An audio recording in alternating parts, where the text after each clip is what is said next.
आखिर कौन था वह? आधुनिक समय में भूत प्रेत अंधविश्वास के प्रतीक के रूप में देखे जाते हैं, पर कुछ लोग ऐसे भी हैं जो भूत प्रेतों के अस्तित्व को नकार नहीं सकते। कुछ लोग पढ़े लिखे जिन्हें भूत प्रेत पर पूरा विश्वास होता है, वे भी इन आत्माओं के अस्तित्व को नकार जाते हैं, क्योंकि उनको पता है कि अगर वे किसी से इन बातों का जिक्र किए तो सामने वाला भी, चाहे भले इन बातों को मानता हो, पर वह यही बोलेगा, पढ़े लिखे होने के बाद भी आप ये कैसी बातें कर रहे हैं। और इस प्रश्न का उत्तर देने और लोगों के सामने अपने को गंवारू समझे जाने से बचने के लिए लोग इन बातों का जिक्र करने से बचते हैं। मैं आज यहाँ 2 वृतांत का वर्णन करूंगा, जिसको सुनने पढ़ने के बाद आपको क्या लगता है अवश्य बताएं। खैर, मैं भी तो भूत प्रेत को नहीं मानता, पर कभी कभी कुछ ऐसी घटनाएं घट जाती हैं कि भूत प्रेत के अस्तित्व को नकारना बनावटी लगता है। बात कोई 15-16 साल पहले की है। मैं जिस जगह पर काम करता था वहीं पास में एक फ्लैट किराए पर लिया था। इस फ्लैट में मैं अकेले रहता था, हाँ, पर कभी कभी कोई मित्र संबंधी आदि भी आते रहते थे। इस फ्लैट में एक बड़ा सा हाल था और इसी हाल से संबंध एक बाथरूम और रसोई घर। एक छोटे से परिवार के लिए यह फ्लैट बहुत ही अच्छा था, और सबसे खास बात इस फ्लैट की यह थी कि यह पूरी तरह से खुला खुला था। मैं आपको बता दूं कि इस फ्लैट का हाल बहुत बड़ा था और इसके पिछले छोर पर शीशे जड़ित दरवाजे लगे थे जिसे आप आसानी से खोल सकते थे।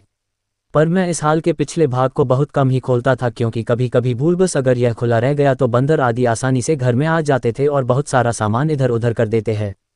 आप सोच रहे होंगे कि बंदर आदि कहाँ से आते होंगे, तो मैं आप लोगों को बताना भूल गया कि यह हमारी बिल्डिंग एकदम से एक सुनसान किनारे पर थी और इसके अगल बगल में बहुत सारे पेड़ पौधे, जंगली झाड़ियाँ आदि थीं। अपने फ्लैट में से नीचे झांकने पर सांप आदि जानवरों के दर्शन आम बात थी। एक दिन शाम के समय मेरे गांव का ही एक लड़का जो उसी शहर में किसी दूसरी कंपनी में काम करता था, मुझसे मिलने आया। मैंने उससे कहा कि आज तुम यहीं रुक जाओ और सुबह यहीं से ड्यूटी चले जाना। पर वह बोला कि मेरी ड्यूटी सुबह 7 बजे से होती है, इसलिए मुझे 5 बजे जगना पड़ेगा और आप तो 7-8 बजे तक सोए रहते हैं, तो कहीं मैं भी सोया रह गया तो मेरी ड्यूटी नहीं हो पाएगी। इस पर मैंने कहा कि कोई बात नहीं, एक काम करते हैं, 4 बजे सुबह का अलार्म लगा देते हैं और तुम जल्दी से जगकर अपने लिए टिफ़िन भी बना लेना, पर हाँ एक काम करना, मुझे मत जगाना। इसके बाद वह रहने को तैयार हो गया। रात को खा पी कर लगभग 11:30 तक हम लोग सो गए। हम दोनों हाल में ही सोए थे। मैं खाट पर सोया था और वह लड़का लगभग मेरे से 2 मीटर की दूरी पर चटाई बिछाकर नीचे ही सोया था। एक बात और, रात को सोते समय भी मैं हाल में 0 वॉट का बल्ब जलाकर रखता था। अचानक लगभग रात के 2 बजे मेरी नींद खुली। यहाँ मैं आप लोगों को बता दूं कि वास्तव में मेरी नींद खुल गई थी, पर मैं लेटे लेटे ही मेरी नज़र किचन के दरवाजे की ओर चली गई। मैं क्या देखता हूँ कि एक व्यक्ति किचन का दरवाज़ा खोलकर अंदर गया और मैं कुछ बोलूँ उससे पहले ही फिर से किचन का दरवाज़ा धीरे धीरे बंद हो गया। मुझे इसमें कोई हैरानी नहीं हुई, क्योंकि मुझे पता था कि गाँव वाला लड़का ड्यूटी के लिए लेट न हो इस चक्कर में जल्दी जग गया होगा।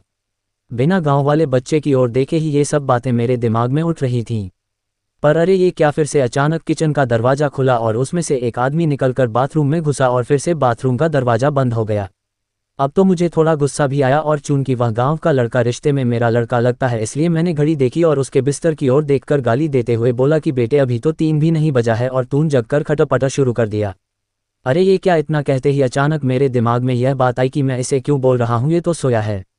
अब तो मैं फटाक से खाट से उठा और दौड़कर उस बच्चे को जगाया। वह आँख मलते हुए उठा, पर मैं उसको कुछ बताए बिना सिर्फ इतना ही पूछा कि क्या तूने 2-3 मिनट पहले जगा था, तो वह बोला नहीं तो, और वह फिर से सो गया। अब मेरे समझ में कुछ भी नहीं आ रहा था। मैंने हाल में लगे ट्यूब को भी जला दिया था। अब पूरे हाल में पूरा प्रकाश था और मेरी नज़रें अब कभी बाथरूम के दरवाजे पर तो कभी किचन के दरवाजे पर थी, पर किचन और बाथरूम के दरवाजे अब पूरी तरह से बंद थे। अब मैं हिम्मत करके उठा और धीरे से जाकर बाथरूम का दरवाज़ा खोला। बाथरूम छोटा था और उसमें कोई नहीं देखा। इसके बाद मैं किचन का दरवाज़ा खोला और उसमें भी लगे बल्ब को जला दिया, पर वहाँ भी कोई नहीं था। अब मैं क्या करूँ? नींद भी एकदम से उड़ चुकी थी। इस घटना का जिक्र मैंने किसी से नहीं किया। मुझे लगा यह मेरा वहम था, और अगर किसी को बताऊंगा तो कोई मेरे रूम में भी शायद आने में डरने लगे। इस घटना को बीते लगभग 1 महीने हो गए थे और रात को फिर कभी मुझे ऐसा अनुभव नहीं हुआ। एक दिन मेरे गाँव के 2 लोग हमारे पास आए। उनमें से एक को विदेश जाना था और दूसरा उनको छोड़ने आया था। वे लोग रात को मेरे यहाँ ही रुके थे और उस रात मैं अपने एक रिश्तेदार से मिलने चला गया था और रात को वापस नहीं आया। सुबह सुबह जब मैं अपने रूम पर पहुंचा तो वे दोनों लोग तैयार होकर बैठे थे और मेरा ही इंतजार कर रहे थे। ऐसा लग रहा था कि वे बहुत ही डरे हुए और उदास हों। मेरे आते ही वे लोग बोल पड़े कि अब हम लोग जा रहे हैं। मैंने उन लोगों से पूछा कि फ्लाइट तो कल है, तो आज की रात आप लोग कहाँ ठहरेंगे? उनमें से एक ने बोला रोड पर सो लेंगे, पर इस कमरे में नहीं।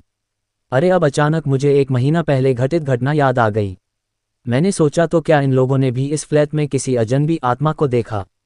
मैंने उन लोगों से पूछा कि आखिर बात क्या हुई, तो उनमें से एक ने कहा कि रात को कोई व्यक्ति आकर मुझे जगाया और बोला कि कंपनी में चलते हैं। मेरा पस वहीं छूट गया है। फिर मैं थोड़ा डर गया और इसको भी जगा दिया।